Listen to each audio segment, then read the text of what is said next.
Hello, I'm Marty Hidas from the Australian Ocean Data Network, which is a facility of the Integrated Marine Observing System. And I'd like to tell you about some data products we have developed in collaboration with some of our colleagues. So firstly, why are we creating these products? Essentially, we want to make our moorings data easier to use. So just to quickly illustrate our starting point, let's say we have some repeated deployments of a mooring with some instruments on it. Inevitably, the configuration varies slightly between deployments, and also the actual depth of each instrument varies during the deployment. And different instruments can sample at different times with different sampling regimes. Now, before this project, all we were serving to our users was a separate file for each instrument in each deployment. So that's hundreds of files at some of our sites. But as a user, what you want is just a single continuous time series at a particular depth of interest. So the biggest barrier to using these data is that it takes quite a lot of work just to create a combined time series that's ready for your analysis. So we started developing some products to address these challenges, and we have built them up in 3 levels so far. Firstly, we simply aggregate all of the per instrument files into a single netcdf file. Then we bin the original observations to a common time interval, and finally we interpolate vertically where that's possible.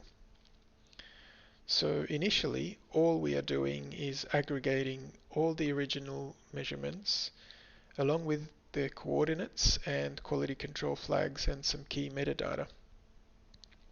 Now, some expert users might prefer to work with just this aggregated file rather than the hundreds of original files we have, but it's really just the first step, and most users should go straight to the next level.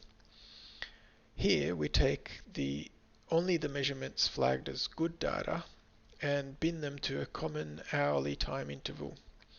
This creates a smaller file and a uniformly sampled time series that should be easier to work with.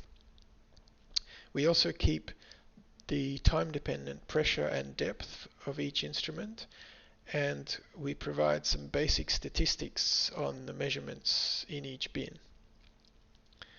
Finally, where there are sufficient measurements through the water column, we take the hourly values and interpolate onto a fixed set of depths.